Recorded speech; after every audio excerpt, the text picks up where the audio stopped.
వరంగల్ భూపాలపల్లిలో జరిగిన ఒక దారుణమైన ఘటన ఇప్పటికీ అందరికీ కూడా తెలిసి ఉంటుంది. ముఖ్యంగా కన్న తల్లి అటు భర్త పోయిన తర్వాత ఇల్లీగల్ రిలేషన్ పెట్టుకొని కన్న కూతుర్ని చంపడం అన్నది ఎంతవరకు కరెక్ట్? ఈ మధ్యకాలంలో ఈ ఇల్లీగల్ రిలేషన్స్ పెట్టుకొని ఎటువంటి మానవ సంబంధాలకి వాల్యూస్ కానీ ఎథిక్స్ కానీ లేకుండా బిహేవ్ చేస్తున్న తీరు గురించి అసలు ఏం చెప్తారో చూద్దాం. వాళ్ళ మనతో పాటు సోషల్ యాక్టివిస్ట్ మనోజ్ నామాల గారు ఉన్నారు.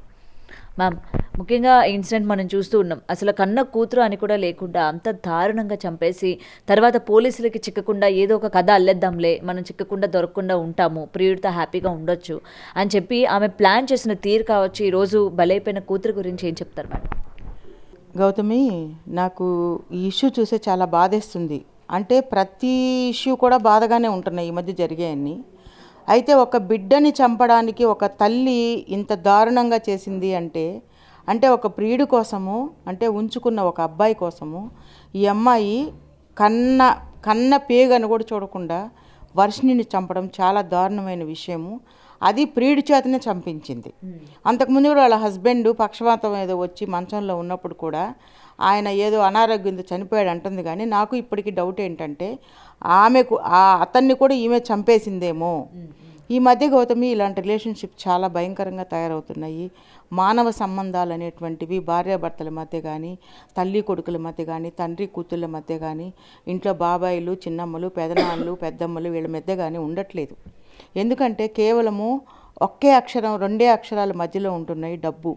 ఇప్పుడు ఇది కూడా వేరే ప్రియుడిని, వేరే అతన్ని భర్త కాకుండా అతనితో సహజీవనం చేస్తుంది అంటే అర్థం ఏంటి అంటే భర్త అనారోగ్యవంతుడు చనిపోయిన తర్వాత లీగల్గా నువ్వు పెళ్లి చేసుకోవచ్చు, నీకు అధికారం ఉంది, కాదనట్లా.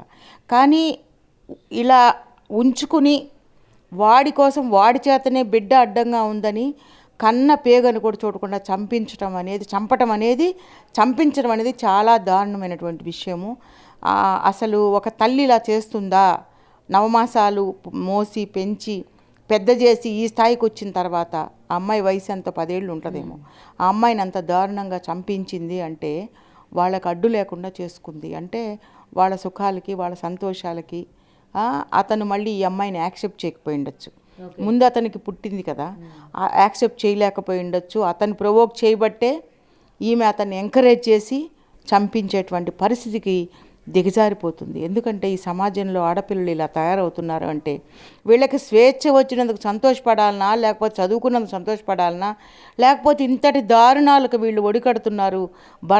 భర్త మీద గౌరవం లేదు, మర్యాద లేదు, రెస్పెక్ట్ లేదు. తర్వాత భర్తని మంచిగా చూసుకోవడం తెలియదు. పెళ్ళిళ్ళే చేసుకోకుండా అలా ఒంటరిగా మిగిలిపోయి ఇష్టం వచ్చిన వాళ్ళతో తిరిగినా కూడా సరిపోతుంది కదా.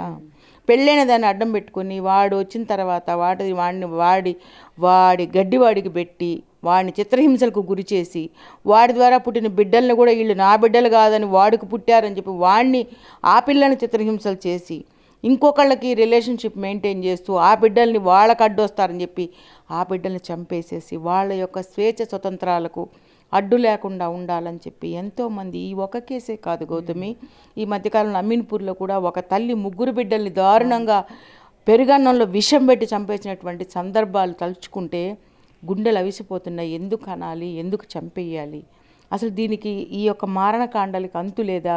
ఈ ఆడపిల్లలు ఎందుకు ఇలా తయారవుతున్నారు? ఎందుకు ఇంత వైలెంట్గా తయారవుతున్నారు? ఏం చూస్తున్నారు? ఈ సెల్ ఫోన్ల వల్ల కూడా దాని మీద ప్రభావం ఉంటుంది. ఎందుకంటే ఇదివరకు ఒకరితో మాట్లాడాలంటేనే చాలా టైం పట్టేది, ఎక్కడికో వెళ్ళి కలవాలి ఇవన్నీ. ఇప్పుడు కమ్యూనికేషన్ రావడం వల్ల ఏంటంటే గంటలు వాడితో ఫోన్లో మాట్లాడడం, పిల్లల్ని నిర్లక్ష్యం చేయటం. ఒక ఫోన్ వస్తే చాలు, ఒక తల్లి పాలిచ్చే బిడ్డని కూడా పక్కకు పడేసేసి ఆ పని చూస్తుంది. ఇంకొక తల్లి అన్నం పెడతా కూడా పక్కన ఫోన్ చూసుకుంటా ఉంది. అన్నంలో కూరలోకి అన్నం వేయకుండా ఇంకేదో గందరగోళం చేసేస్తుంది. ఇవన్నీ చూస్తుంటే సెల్ ఫోన్ వల్ల కూడా ఈ యొక్క ప్రభావం అనేది కూడా వీళ్ళ మీద ఉంటుందేమో కాదు, ఉంది. అది ఒక మహాభయంకరమైనటువంటి మారణాయుధంలాగా ప్రతి ఇంట్లో ఒక బాంబు ఎప్పుడైనా పేలొచ్చు అనమాట. అది చిన్నపిల్లలేమో అవి చూసి నేర్చుకుని వెబ్ సిరీస్ చూసి, ఓటీటీల్లో సినిమాలు చూసి, దయ్యాల సినిమాలు చూసి ఇంట్లో పక్కింటి అమ్మాయిని చంపేయడం సహస్రా కేసు. ఇలా ఎంతోమంది తల్లిదండ్రులు కూడా తమ బిడ్డల్ని చంపేసుకోవడం, ఆ క్షుద్ర పూజలని, ఈ దరిద్రాలన్నీ కూడా సెల్ ఫోన్లో నుంచి డౌన్లోడ్ చేసుకొని చూడటం. వాళ్ళెవరో పండితులు మంచి కూడా చెప్పేవాళ్ళు ఉంటారు, వాటిలో చెడు ఉంటుంది కొంచెం, ఆ చెడు స్వీకరించి వాళ్ళు ఇలాంటి పనులు చేయటము.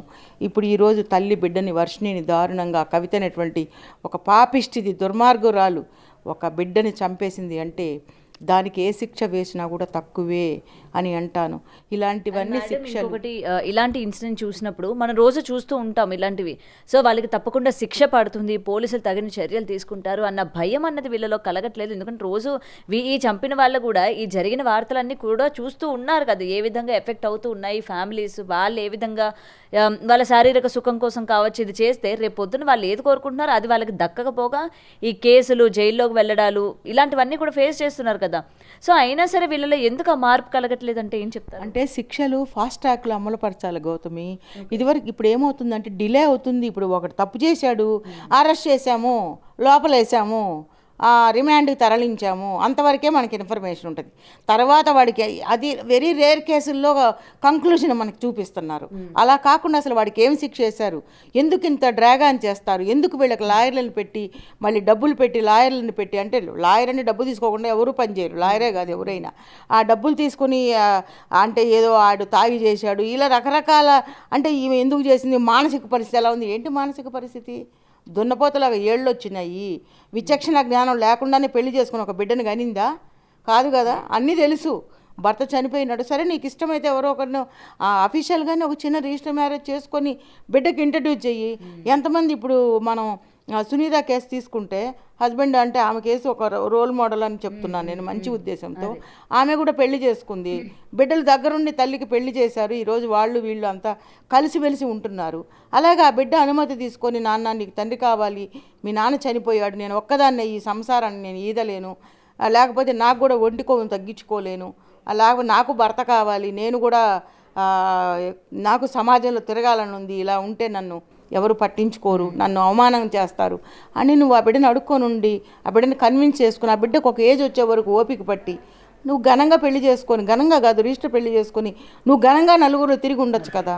అలా కాకుండా దారుణంగా ఒక అమ్మాయిని కన్న కూతుర్ని చంపేసినటువంటి కవితకి తగిన శిక్ష పడాలని నేను కోరుకుంటున్నాను. ఈ కవితే కాదు, ఇలా చేసిన వాళ్ళు ఈ మధ్యకాలంలో భర్తల్ని హింసించి బాధించి వాళ్ళ అంతు చూసి వాళ్ళని చంపేసి ప్రీడి చేత ఎక్కువగా సోనం కేసులో కూడా అదే కదా ఇలా చేసిన వచ్చిన వాళ్ళు ఈ ప్రేరేపిస్తున్న తీరు ఏదైతే ఉందో, చంపేస్తే మనం కలిసి ఉండొచ్చు, ఇంకొకటి ఈమె దగ్గర ఏదైనా 10వ పరకం ఉంటే కూడా వాడు తీసుకోవాలని ఆశతో కూడా ఈ అమ్మాయిని ఎంకరేజ్ చేసి కూతుర్ని చంపించేసారు. ఎందుకంటే ఆ పిల్లలు ఉంటే ఆస్తిపాస్తులు షేర్ ఇవ్వాలి కదా, అందుకని అలా చేసి ఉంటారని నేను భావిస్తున్నాను గౌతమి.